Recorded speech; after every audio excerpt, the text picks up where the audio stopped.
All right, buckle up, Investopians, because we're about to dive into some economic drama that's spicier than your grandma's secret hot sauce recipe. This isn't just about boring old money. It's about global power plays, economic kung fu, and why your next Netflix binge might cost a little more. Intro: the dollar's dominance and the BRICS battle royale. For about 80 years, the US dollar has been the undisputed heavyweight champion of the world economy.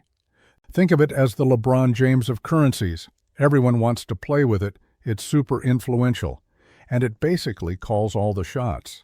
It's been the foundation of global trade, the muscle behind American sanctions, and the core of Uncle Sam's economic superpower status.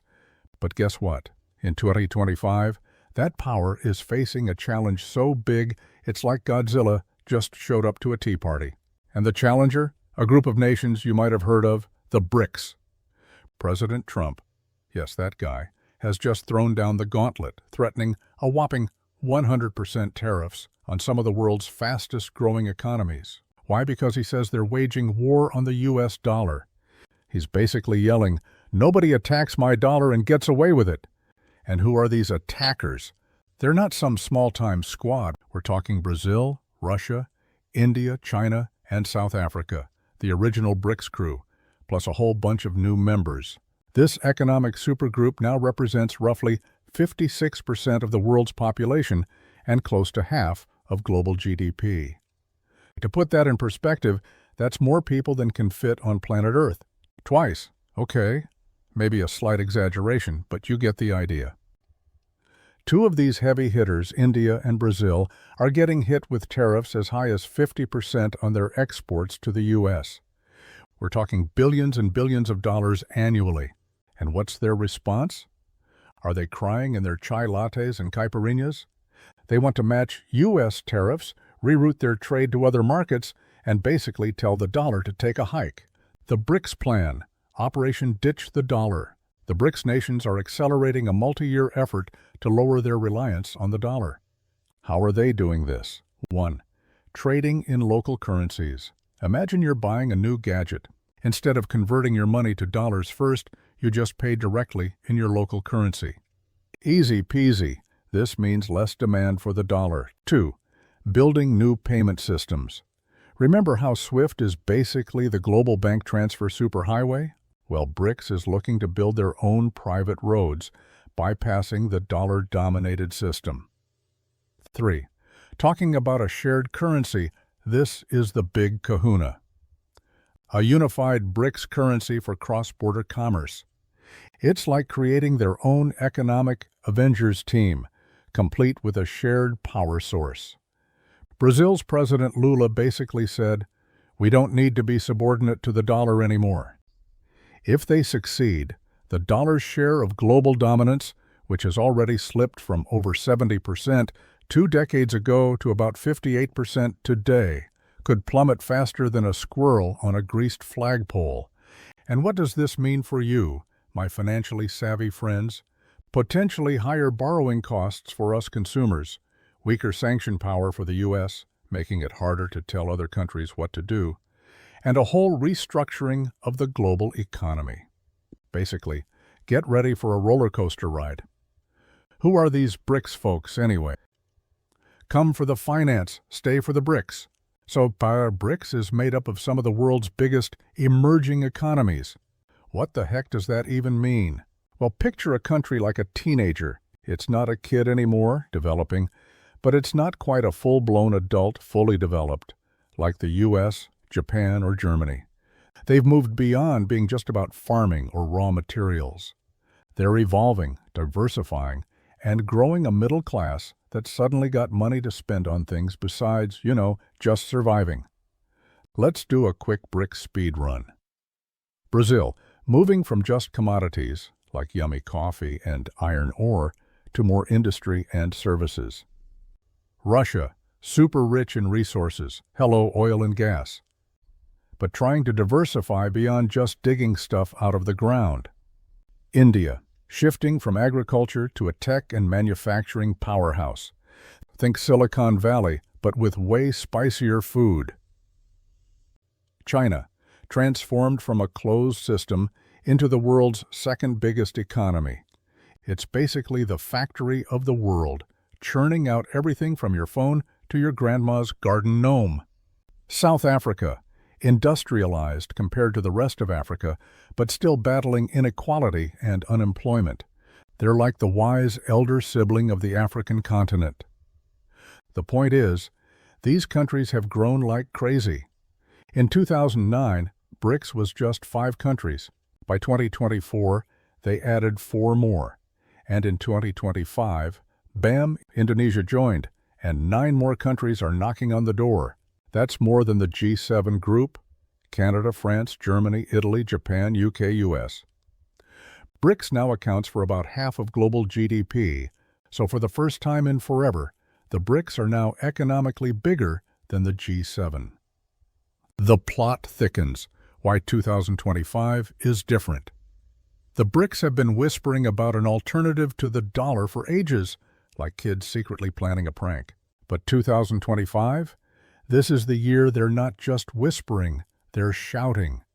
The fighting really got a turbo boost when the U.S. used the dollar in trade to sanction Russia. It was like pouring gasoline on a tiny fire. Between 2021 and 2024, trade between BRICS nations skyrocketed by over $700 billion. That's like adding a small country's entire economy in just 3 years. And here's the kicker: a massive, growing chunk of that trade is no longer happening in U.S. dollars. In fact, for the first time ever, China's overseas transactions are settling more in yuan than in dollars. Back in 2020, over half of China's cross-border trades were in dollars. By 2025, flipped. Over 50% are now done in yuan. This isn't just some fancy spreadsheet magic, it's playing out in the real world. DBS, Southeast Asia's biggest lender, reported a 30% year-over-year increase in yuan settlement flows, especially between China, Latin America, and the Middle East. It's like watching a new global financial nervous system being built right before our eyes. Cars, tariffs, and a cheating moo-moo tool. Let's look at Brazil. In less than a year, thousands of Ford cars have vanished from factory lots, replaced almost entirely by Chinese BYD electric cars. BYD is now the world's biggest EV maker, and they've invested billions in Brazil, setting up new production lines and, crucially, making payment agreements in local currencies. That means bypassing the U.S. dollar. Every car sold in yuan instead of dollars is one less transaction supporting U.S. dollar dominance and one more step towards potentially higher borrowing costs here in the U.S. This, my friends, is what de-dollarization looks like. And if that wasn't enough, India and Brazil are now getting slammed with those 50% U.S. tariffs on billions of dollars of exports. Their factories are slowing down, orders are being canceled, and millions of jobs are at risk. Of course, they're fighting back. You'd be mad too if someone put a giant tax on your hard work. Back to the battle. How BRICS is fighting back. All right, back to our main event. Here's exactly how the BRICS countries are fighting back. India's defiance. India, traditionally a close U.S. ally, just said nuh-uh onto buying U.S. weapons after those tariffs hit. The U.S. suddenly has a new problem in Asia. Deeper integration. India and Brazil aren't just matching tariffs, they're looking to deepen their integration into BRICS, redirecting supply chains to other member countries, and ditching dollar-based payments.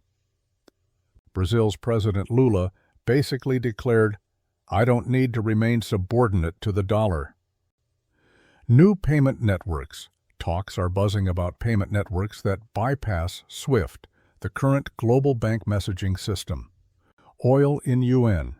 Oil sales, traditionally priced in dollars, are now being priced in currencies like the Chinese yuan. Imagine getting gas for your car, but the price is in a totally different currency. The shared BRICS currency. This isn't happening overnight, but the discussions alone signal that BRICS is serious about chipping away at the dollar's dominance. These tariffs, instead of dividing the BRICS countries, are having the opposite effect. They're uniting them. Brazil has even filed a formal complaint at the WTO. We're seeing relationships change faster than a chameleon on a disco ball. India's Prime Minister Modi and China's Xi Jinping, who rarely agree on what day it is, are now working to rebuild economic ties. And at a recent BRICS summit, Brazil's President Lula called on members to test a new currency, a direct challenger to the dollar. How this affects you and your wallet. So how can all this global economic wrestling actually affect the United States, and more importantly, your wallet? 1. Higher prices. Ouch. Economists estimate the tariffs could cost American consumers and businesses up to $56 billion annually in higher prices. That's for everything from your new phone, to your car, to your favorite cereal. Full disclosure, economists can be wrong a lot, so take this with a grain of salt, but it's a possibility. 2. Lost exports, BRICS. Markets account for a huge chunk of U.S. exports, billions in aircraft, agricultural goods, and tech. If these countries stop buying American products in retaliation, that could seriously hurt U.S. companies and their stock prices. 3. Commodity crunch, BRICS.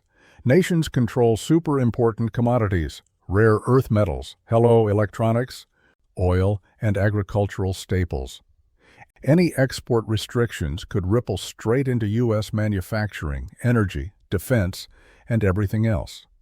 Imagine a world where your phone becomes super expensive because we can't get the rare earth metals to make it. The long-term threat? The dollar's slow fade. But then there's the long-term threat, the one that won't show up in next quarter's GDP report, but could fundamentally change the U.S. economy.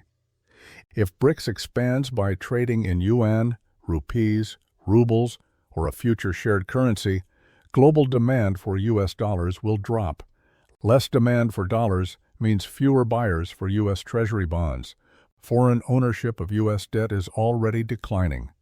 If this trend continues, it could push interest rates much higher, making it more expensive for the U.S. government to finance its deficits, and more expensive for you to borrow money for a house, car, or even a credit card. Think about it. How do you incentivize people to hold your debt? You offer them higher interest rates. On top of that, U.S. sanctions, one of America's most powerful geopolitical tools, become less effective if fewer countries need the dollar to trade. It's like having a superpower that suddenly stops working. The markets are already reacting. Bond yields have been volatile, and safe investments like gold and Bitcoin have been outperforming. Every time there's a BRICS currency headline, money flows into these alternative assets. It's like the financial world is nervously checking its watch. Other emerging market economies are watching this fight very closely, trying to decide whether to stick with the U.S. and its dollar system or jump on the BRICS bandwagon. My personal take. So how am I personally thinking about all this? This isn't a new story. It's a trend that's been happening for decades. The world is changing, adapting. For me, the selfish question is, how will this affect my way of life, my savings, and my investments? For decades, the dollar's strength has given U.S. investors a huge built-in advantage: cheaper imports, lower borrowing costs, higher purchasing power when traveling overseas. It's also allowed the U.S. to export some of its inflation, dollars leaving the U.S. act as an escape valve for rising prices. If that starts to change, I want my portfolio to be in a position to benefit from that new world. Does that mean I'm betting on the dollar collapsing? So stay informed, pay attention, and make sure your financial house is in order. What do you think will happen? Let me know in the comments below. As always, I hope you have a wonderful rest of your day. Smash that like button, subscribe if you haven't already, and I'd love to see you back here next week. See you soon. Bye-bye.